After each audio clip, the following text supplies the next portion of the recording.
पंजाब, मिट्टी में लहू और सिर पर केसरी पट्टी। सचमुच यहाँ की धरती पर शूरवीरों ने जन्म लिया है। पंजाब के इतिहास में अनेकों ऐसे योद्धा मिल जाएंगे जिनकी बहादुरी के किस्से सुनकर आपकी रूह तक कांप उठेगी, क्योंकि उनके नाम मात्र से ही दुश्मन थर-थर कांपने लगते थे।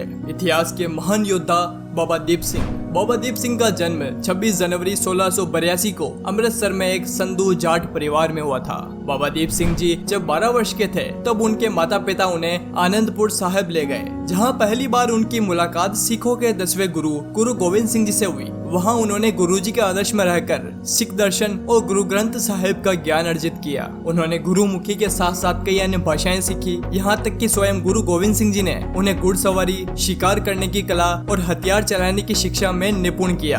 आनंदपुर में समय बिताने के बाद 1702 में वह अपने गाँव लौट गए। गाँव लौटकर उन्होंने अपने भाई मणि सिंह को गुरु ग्रंथ साहिब की प्रतिलिपियां बनाने में मदद की। गुरु गोविंद साहिब के दिल्ली चले जाने के बाद उन्होंने लंबे समय तक दमदमा साहिब में रहकर सेवा की। सन 1709 में बाबा दीप सिंह सड़ोदरा की लड़ाई और छप्पड़ चिरी की लड़ाई के दौरान बंदा सिंह बहादुर से जुड़कर मुगलों के अत्याचारों से मुक्ति दिलवाई।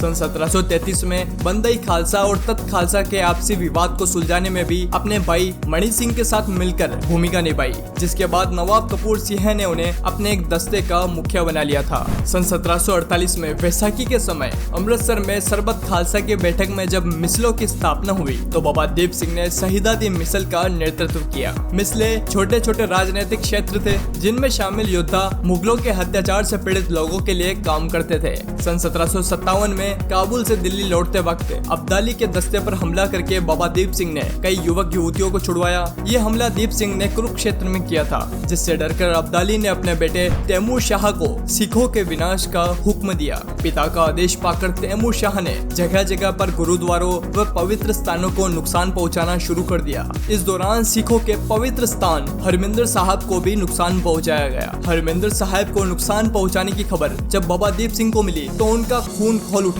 उन्होंने सभी सिखों को अमृतसर में बुलाने का हुक्म दिया। उनका आदेश सुनकर तकरीबन 3000 खालसा उनके बेड़े में शामिल हो गए और उन्होंने अमृतसर की ओर कूच किया। हरमिंदर साहिब को अहमद शाह अब्दाली के कब्जे से छुड़वाने के लिए बाबा दीप सिंह जी काफी बहादुरी से युद्ध कर रहे थे। इस दौरान उन्होंने खालसा लड़ाकों से कहा कि मेरा सर जब धड़ से अलग होगा तो वह सिर हरमिंदर साहिब के चरणों में ही गिरेगा। तरन तारण तक पहुँचते पहुँचते उनकी सेना में तकरीबन 5000 खालसा योद्धा शामिल हो चुके थे। बाबा दीप सिंह के दस्ते में हरमिंदर साहिब की ओर बढ़ने की खबर पाकर लाहौर के गवर्नर तैमूर शाह ने 20,000 लड़ाकों की सेना को अमृतसर की ओर भेज दिया। दोनों सेनाओं का सामना 11 नवंबर सन 1757 को गोहलवाड़ के नजदीक हुआ। दोनों सेनाओं में भयंकर युद्ध हुआ और बाबा दीप सिंह की सेना विरोधी सेना को खदेड़कर छब्बा गांव तक पहुंच गई, जहां अफगानों की सेना से युद्ध करने लगी। उस समय बाबा दीप सिंह ने कई अफगानियों को मौत के घाट उतार दिया था और सब तरफ लहू लुहान कर दिया था। तभी एक घातक वार बाबा दीप सिंह की गर्दन पर पड़ा और उनकी गर्दन धड़ से अलग हो गई। तब एक खालसा ने दीप सिंह को यह बात याद दिलाई कि उन्होंने अपना सर हरमिंदर साहिब में गिरने की बात कही थी। खालसा की बात सुनकर बाबा दीप सिंह फिर उठ खड़े हुए, दाहिने हाथ में तलवार ली और बाएं हाथ में अपना सिर संभाला और पुनः युद्ध आरंभ कर दिया। बाबा दीप सिंह युद्ध करते करते गुरु की नगरी तक जा पहुँचे। बाबा जी के साथ साथ अनेक सिख शहीद हो गए,